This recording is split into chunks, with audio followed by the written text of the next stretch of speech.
কি করছিস রে টুনটুনি? কেমন আছিস? প্রণাম হয় মহারাজ।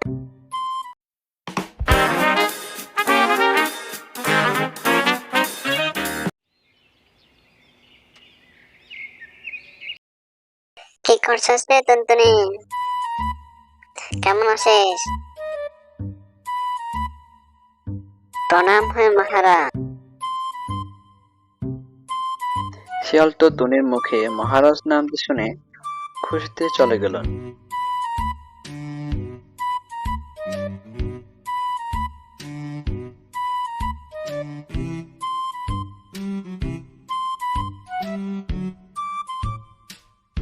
কি করছিস রে টুনটুনি?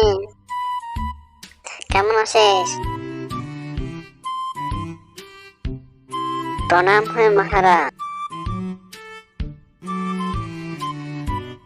শিয়াল এবারও টুনির মুখে মহারাজ কথাটি শুনে বুক ফুলিয়ে সেখান থেকে চলে গেল।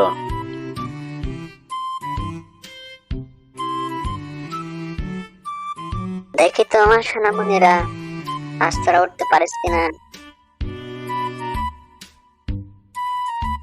হ্যাঁ মা, আমরা উঠতে পারবো।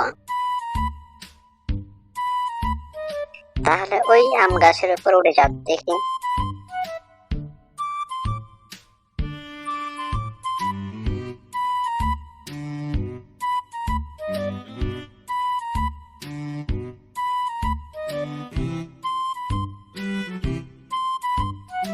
কি করছিস রে টুনটুনি? দূর হ পাছে শিয়াল, দূর হ এখান থেকে, না হলে চল। টুকটুকি দিয়ে গুটি খেলবো। তবে রে টুনটুনি, তোমার একদিন কে আমার একদিন। এই বলে চেনা শিয়াল লাফাতে যাবে, টুনি তার ছানাদের সহ আম গাছের উপর উড়ে গেল। আর এদিকে শিয়াল লাফাতে গিয়ে ডালিম গাছের নিচে চাপা পড়ে গেল। তখন শিয়াল টুনিকে ধরতে না পেরে দুঃখী মনে চলে যায়।